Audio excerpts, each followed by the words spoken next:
Tribe, and welcome back to my channel. For those of you who are new here, I am Coach Jocelyn.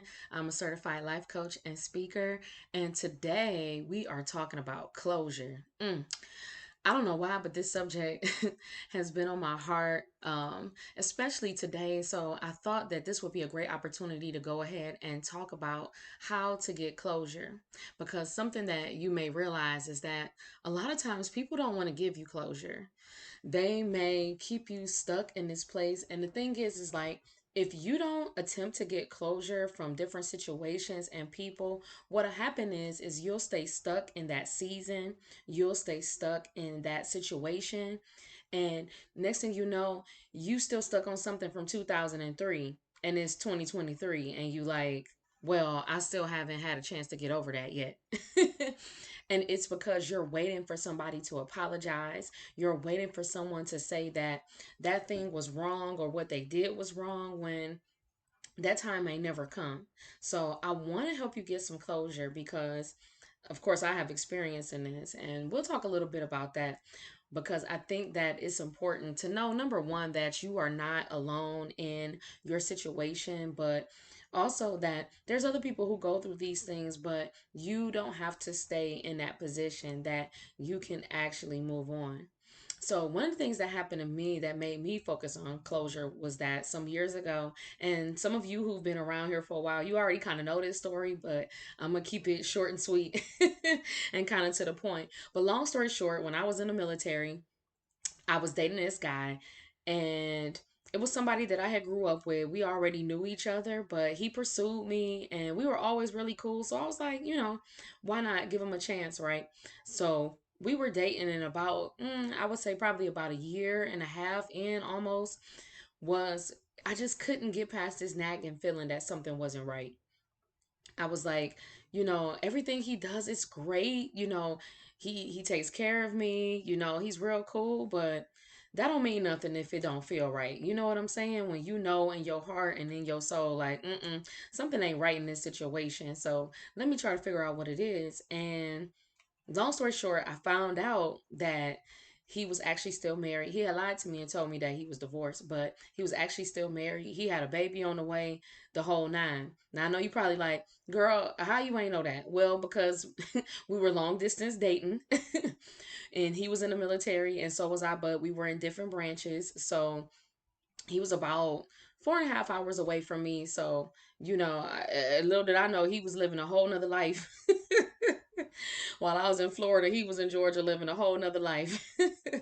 But, the internet makes it easy to find out things now, more so now than it did back then. But I found out, and he just swore up and down that that wasn't the truth, that that wasn't really what it was, and that I was tripping, and that I was misinformed, and yada, yada, yada. And so he would never give me closure.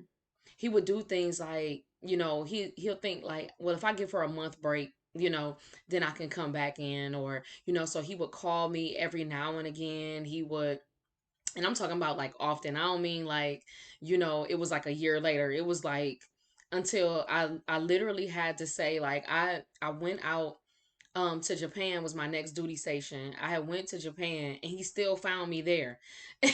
And he was still messaging me, and I had to tell him like, look, dude, if you don't stop contacting me, not only I'm going to tell your command so they can tell your wife. And then after that, he finally stopped contacting me.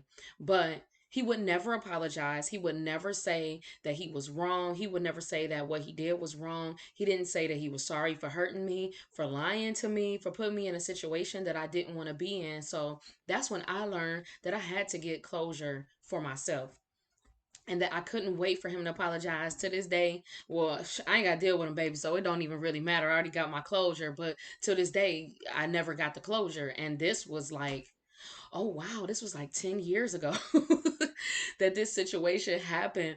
But I think it's important, because sometimes we wonder why we can't move on in relationships. We're like, well, I thought I really liked this person, but I just can't get over this thing, or it feels like it's gonna be the same thing. And it's like, That might not be the case. It may be a totally different person. It's just that you aren't over the situation that happened to you before. You didn't get closure so that you could develop more in your current relationships. So that's what I wanted to talk about today is how you can do that. So let me get to my notes real quick. I apologize. So, number one, you have to decide that you are worthy of moving on and that that thing that happened to you, that event or that person that they whatever they did to you has nothing to do with your identity.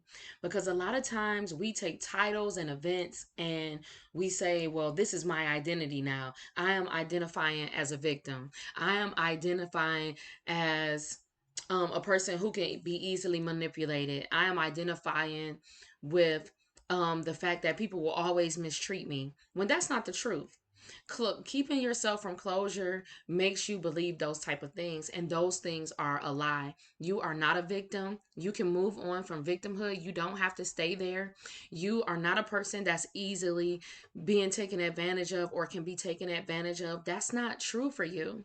But you have to decide that you are worthy of that and that that is not your identity. You don't have to identify with those things.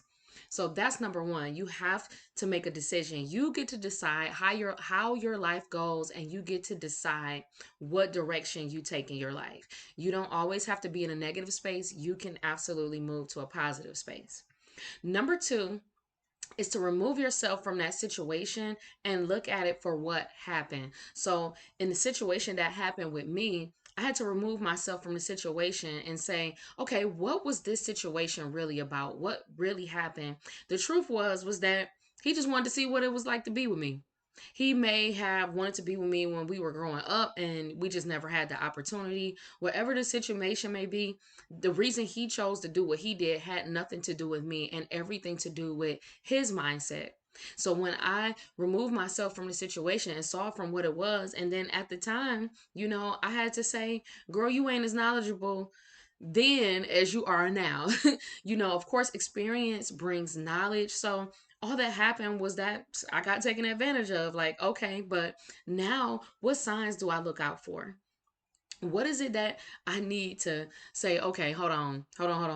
Let me ask the right questions. Let me do the correct things. Let me set the proper boundaries in place so that this situation won't happen again.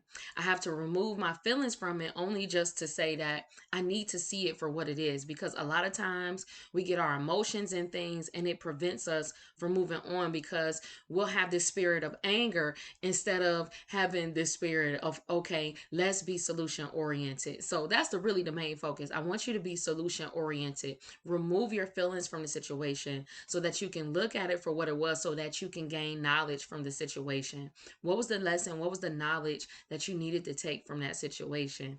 And then think about, okay, now that I have the knowledge, how am I going to implement what I learned? Because I don't know if you've seen a recent short that I did, but I talked about how knowledge with implementation is understanding. It's hard to get understanding if you don't implement what it is that you learn. You can't keep taking in information and then not using it and then wondering why your life doesn't change. We have to implement what it is that we learn so that we can bring about change in our life. So make sure that whatever knowledge that you gain from this situation, that you use it as an opportunity to practice what you learn so that you can make your life better and prevent situations like this from happening again. And then I want you to keep a journal of the whole process. Keep a journal of your feelings, because when you write it down, it gives you another perspective. And you guys know I am all about journaling. So I want you to journal it out so that you can go back and you can reference it, you can read it, and you can see how far that you've come. And also, when you forget why you need to practice what you need to practice, or you meet that fine person who just blowing your mind, you like, girl, not nah, you done seen, you was like, oh, that red flag must be orange. And it wasn't orange, it was red. And you can have something to go back and refer to that lesson. I'm just not talking just about dating, but that refers to any situation. Even when you're taking on a new job, If you're noticing that the people are looking like they were at your last job that you couldn't stand, then you need to talk to the people. Maybe on your last job you didn't take the opportunity to talk to the people, to the workers, to your, your future co-workers, to see what the situation is actually like. So in order to protect yourself, you need to take that knowledge of what you learned before and be like, okay, it ain't always about the money, especially when you my age. I'm 40 years old, so it ain't always about the money, baby. I need peace on the job. I can't stand being in a place where where I'm just like, I want to fight everybody, because that's not my nature. My nature is to love people, to enjoy the company in which I'm keeping, and if I'm feeling sorrowful, then I got to go. So I want you to learn from that too. And then I want you to affirm to yourself that it is over. This is the boundary that you have now put in place, and that you can live a better life and you can be safe again. So make sure that you're implementing the boundaries that you came up with. Make sure that you're implementing the knowledge that you have gained from it. And if you need more assistance in walking in this newfound freedom, then I suggest that you seek a coach or therapy. Don't be ashamed of going to therapy or getting a coach. Like, that ain't nobody else's business. We all need to mind our business anyway. That ain't nobody's business if you are going to a therapy or if you have a coach. But anytime we want to elevate in life, sometimes we need help. So we can't be too good to not receive help. So make sure that if you like, okay, this process is taking a little longer than I expected or than I wanted to, I need some help. I implore you to please get a coach and please get a therapist. And just so you know, like, coaching and therapy is different. Therapy more so focuses on the past, and they can prescribe medications, and they just most are focused of helping you get through the trauma. Whereas with coaching, we are more present and future focused. It is our goal to help you to push past limitations so that you can achieve the life that you desire. And we do so by being solution oriented and making sure that you have the accountability that you need so that you can move on in your life. Okay, so I hope that these tips were helpful. I'm sorry, I probably went off on a tangent for a quick second. But this subject touches my heart because, I can't stand to see people walk around stagnant, usually because they haven't received the closure that they needed. And they're waiting for someone to say they're sorry, or they're waiting for someone to say that they were wrong, and it's never going to come. And sometimes we have to be honest and accept the fact that it may never come. We can't still be mad at people who not here anymore or who are not in our lives anymore. We have to move on, because what it does is it keeps you in that time and place. You know what I'm saying? Like, it still keeps you in 1975. It still keeps you in 1994 or whatever that time was for you. And you are better than that. You are way past that. So why would we keep staying in a place like that, all because of somebody else who could care less and ain't in our life anyway? Why are we wasting time with that? No, baby, we not doing that. So I want you to take serious what I said. I hope that you implement some of this. And if you have any questions, go ahead and book a consultation with me. You can always shoot me an email. All of my information is in the description box. So if you just want to shout out, if you want to say, hey girl, hey, whatever that is, go ahead and shoot me an email. I would love to chat with you. And if you would love to chat face to face, go ahead and book a consultation. I would love to hear from you, answer your questions, and let you know how I can help you in this phase of life. Okay? I love you all to life. I hope you have an awesome week, and I will talk to you on the next video. Bye.